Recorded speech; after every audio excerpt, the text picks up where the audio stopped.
All right, hello everyone. Welcome to another session on chemical equilibrium. Now, so far we have seen the role played by factors like volume, pressure, temperature on chemical equilibrium, the point of equilibrium in a reversible reaction. We've also seen how we can control these factors, provide optimum conditions for the maximum yield of a reaction, when it's done in an industry or a factory. In today's class, we'll want to populate all these factors together, learn what's called Le-Chatelier's principle. I would have told you Le-Chatelier's principle is basically a summary of all the results you have already derived. Like for endothermic, we know temperature should be high, for exothermic temperature should be low, for delta N positive, volume should be more, pressure should be less.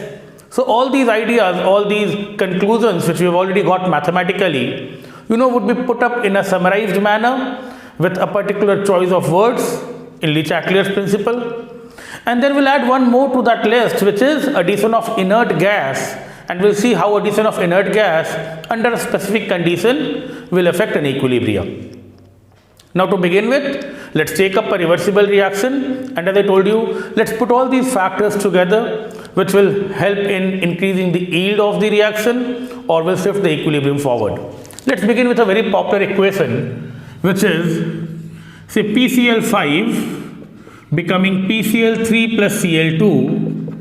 We have seen this equation, delta N positive, 1 mole becoming 2 mole. And suppose we are told that this reaction is endothermic, this reaction is endothermic, this reaction is endothermic. Now we'll populate factors for more dissociation of PCl5 so that the equilibrium is shifted to the right. Those factors would be the following. In any reversible reaction, you will want to keep the concentration of the reactant high. So the reactant should always be high and the product should always be low in concentration. So this will be true for all cases. This will be true for all cases. Delta N positive, negative, endothermic, exothermic, any reversible reaction, you will want to keep on adding the reactants, you will want to keep on removing the products.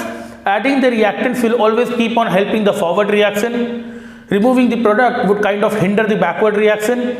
And we keep on adding reagents, removing products, to keep the yield of the product high, to keep on pushing the equilibrium to the right. For all cases, reactants should be kept high, products should be kept low.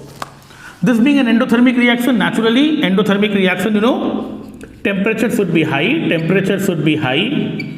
We have derived all of it. And again, this being a reaction where delta N is positive, although I tell you a very innovative way of recalling it, you see 1 mole becoming 2 mole, delta N positive, you see it's like trying to expand, you help in this expansion. I've spoken in this language in the past. Delta N positive, keep the volume high, volume should be more, and naturally pressure should be low.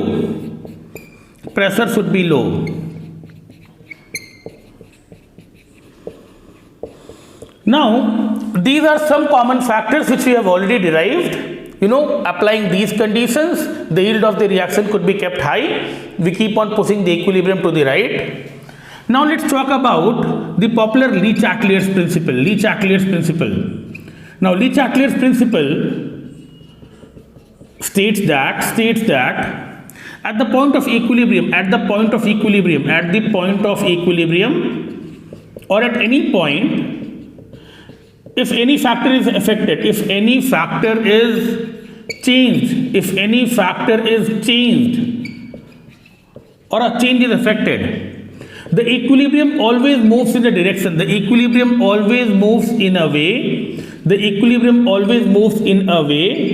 so as to counter or neutralize, undo the effect of the change. The system always moves in a direction so that the effect of the change is undone. The system always moves, or the equilibrium always moves in a direction so that the effect is undone, the change is neutralized. Now, first of all,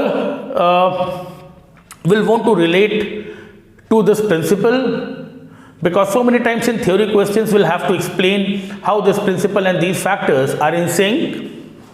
First of all, every time you increase the reactant, the principle tells you when you increase the reactant, the system tries to put it down. When you increase the reactant, the equilibrium will want to decrease it. How does it decrease it? By moving forward.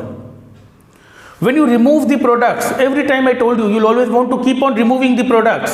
If it's a gaseous product, you'll want to have an exhaust system where the products are constantly pumped out. So when you remove the products, the principle tells you the system will want to increase the products. How do you increase the products? By moving forward. So I guess I have been able to explain these two factors. When you increase the reactant, the principle says the equilibrium will move to decrease the reactant. It can decrease the reactant certainly by moving forward. When you decrease the product, the principle says the system will move so that the product could be increased. How can the product be increased? By moving forward. Temperature should be high. When you are increasing temperature, the principle says the equilibrium will move so that the temperature could be brought down. So the principle says when you increase the temperature, suppose if I am increasing the temperature, it will move in the direction where cooling happens. Now naturally cooling will happen in an endothermic process, which is the reaction forward. We also know what's endothermic forward is exothermic backward. So naturally, if I had decreased the temperature, the system in a pursuit of increasing the temperature, would have moved back. So, I'm just trying to relate these factors which we have already derived with Le Chatelier's principle, which we might be asked to explain in, some theory papers. When you increase the temperature, the principle says the equilibrium moves in a direction so that the temperature is brought down, and obviously it's going to cool in an endothermic reaction which is forward. Volume should be high, pressure should be low. At a given temperature, increasing volume and decreasing pressure is simultaneous. At a given temperature, suddenly increasing the volume would mean the pressure is decreasing. Now, when the volume is increased and the pressure is decreased, the system will move in a direction so that the pressure is increased. When you increase the volume or decrease the pressure, the principle says it wants to undo the change. So, when you drop the pressure, when you decrease the pressure by increasing the volume, the system will move in a way so that the pressure is restored. Now, how does it restore the pressure? Naturally, it will restore the pressure by moving in the direction where the number of moles increase. Forward. It's 1 mole here, 2 mole there. So, I think I have been able to explain this to you. The principle says whatever you do, the equilibrium will behave in a manner, will move in a direction so that the effect is undone. For the last part, I'll repeat one more time. When you keep volume more, low pressure, the equilibrium will move in a direction so that the pressure could be increased or restored, and pressure is increased by producing more number of moles of the gas, which is certainly happening forward. I've obviously put up factors which will move this equilibrium forward. The reverse of any of these or all of these would mean the equilibrium will move backwards. Now, along with these factors, I also wanted to talk about one more factor which I did tell you, which is addition of inert gas. We'll see addition of inert gas here would also shift the equilibrium forward, and there is an interesting discussion there. You will want to add an inert gas, or we'll see addition of inert gas will shift the equilibrium forward at constant pressure.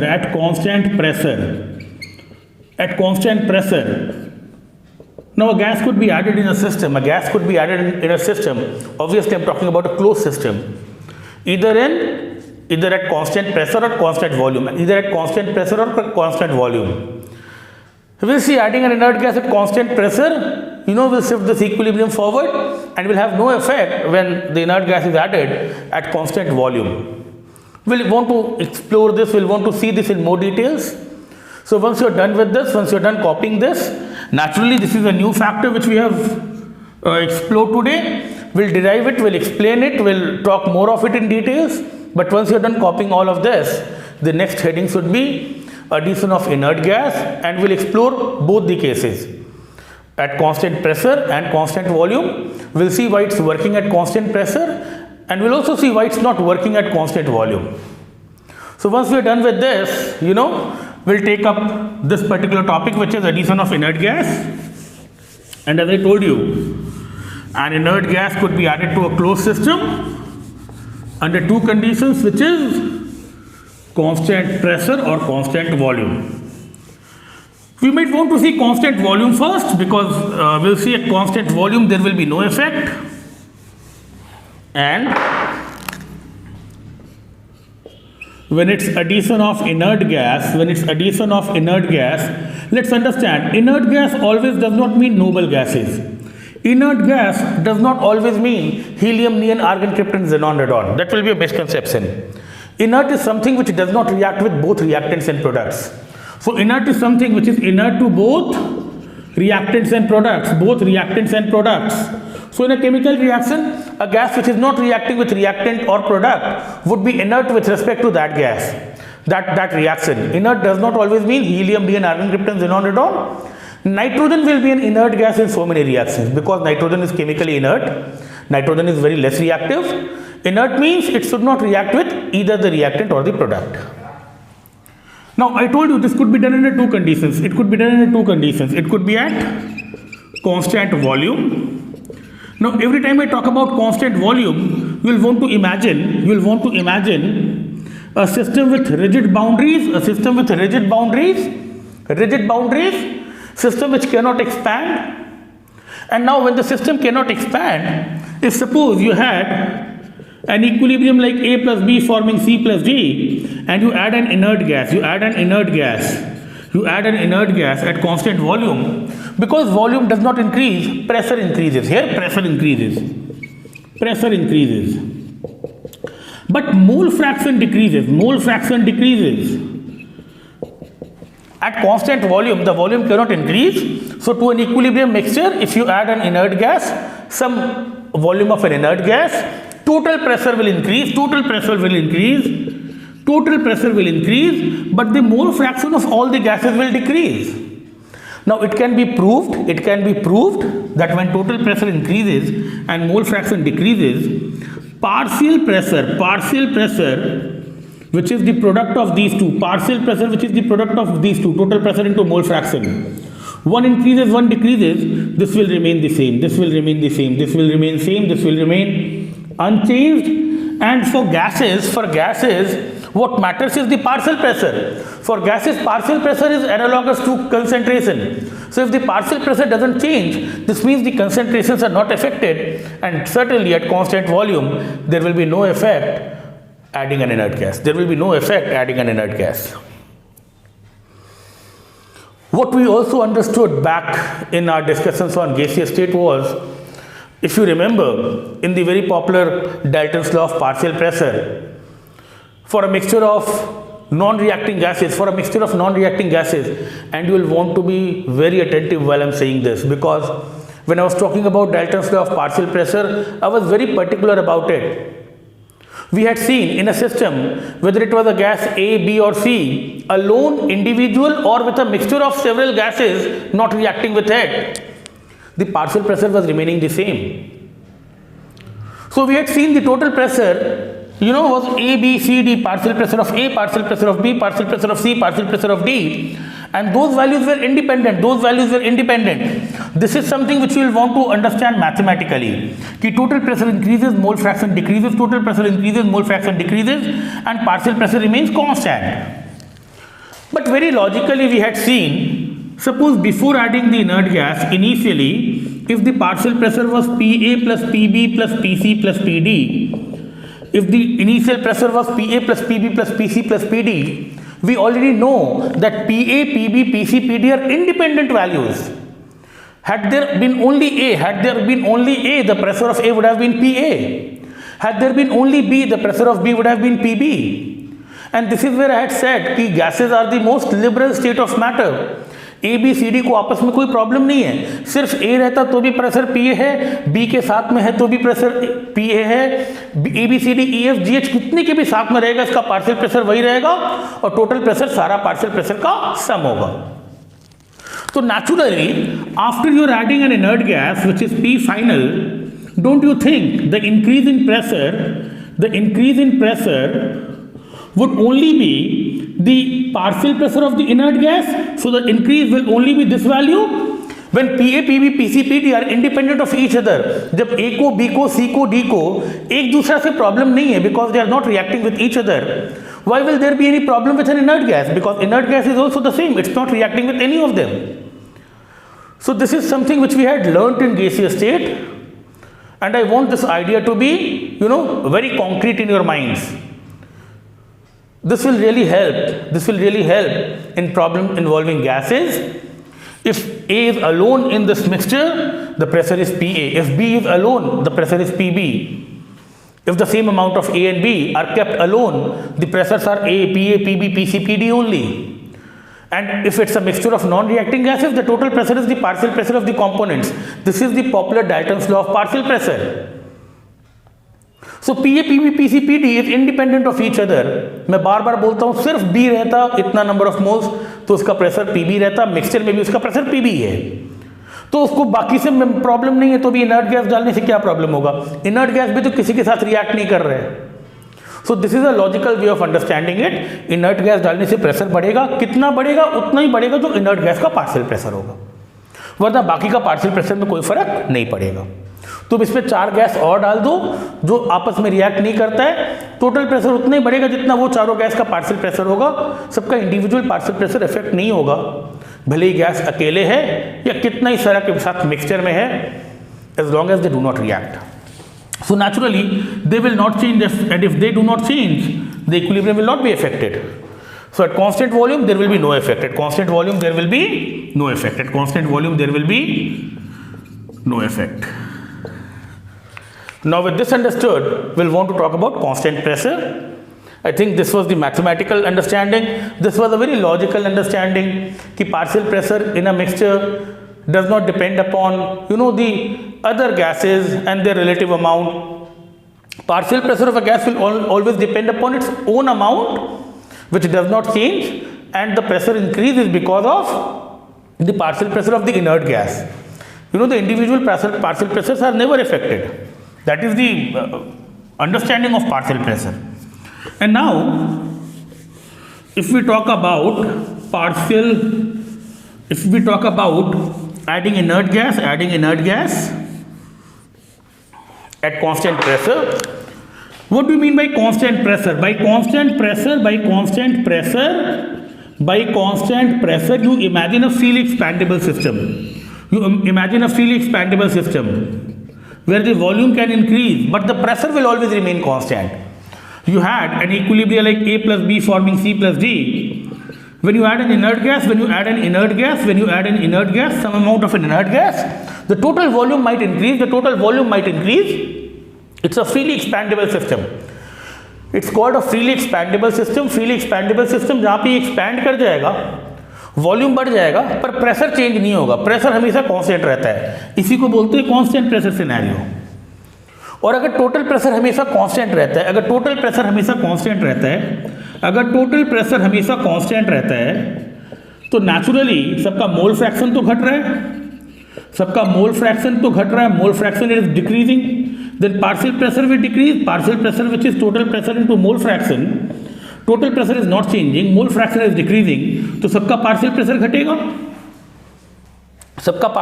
घटेगा, और effect वही होगा जो pressure घटाने का होता है. तो यहाँ पर कांस्टेंट प्रेशर पर इनर्ट गैस डालने से सबका पार्शियल प्रेशर घटता है. इसको समझने का ये बहुत सिंपल तरीका है. टोटल प्रेशर अगर हमेशा कांस्टेंट रहता है, इनर्ट गैस आया, नंबर ऑफ मोल्स बढ़ा, सबका मोल फ्रैक्शंस कमेगा, टोटल प्रेशर सेम है, मोल फ्रैक्शन घट रहा है, मतलब सबका पार्शियल प्रेशर घटेगा. इसको समझाने का भी एक सिंपल तरीका है. इसको समझाने का एक सिंपल तरीका क्या है? मान लो इनिशियली जो प्रेशर था, it was because of some PA, PB, PC and PD. Suppose initially जो प्रेशर था, it was because of PA, PB, PC, PD which were their partial pressures. अब ये तो फाइनल प्रेशर भी PI है, final pressure भी तो वही है, बिकॉज कांस्टेंट प्रेशर पर हो रहा है.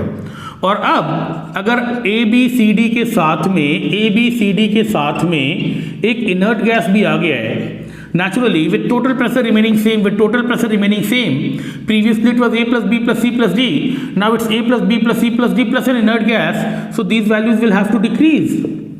Initially it was A plus B plus C plus D, now it's A plus B plus C plus D along with an inert gas. So naturally all the values will decrease, because now the sum of these 5 is suppose the same value.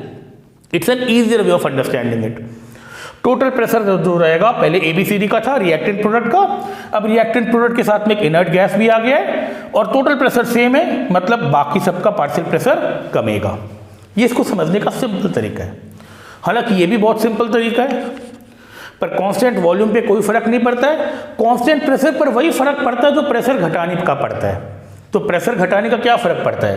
Pressure घटाने का तो यही फर्क पड़ता है कि delta N zero होने से there will be no effect, delta n positive होने से the equilibrium will move forward and delta n negative होने से the equilibrium will move backward. So what is the role of inert gas? At constant volume there is no effect. At constant pressure the effect is same as decreasing pressure. तो pressure decrease करने से वहाँ पे मदद मिलती है जहाँ पे डेल्टा एन पॉजिटिव है, where it's trying to expand. So let's very quickly take up one more example. You know, this time maybe involving delta N negative and maybe an exothermic reaction. And again, we might want to talk a little bit about Le Chatelier's principle. And with that, we'll come to the conclusion of this topic. We can take problem solving after this. So this will be in all likelihood the end of chemical equilibrium, but the beginning of ionic equilibrium. So now if I take up N2 plus 3H2 becoming 2 ammonia, I told you it's a very important chemical ammonia, Haber's process.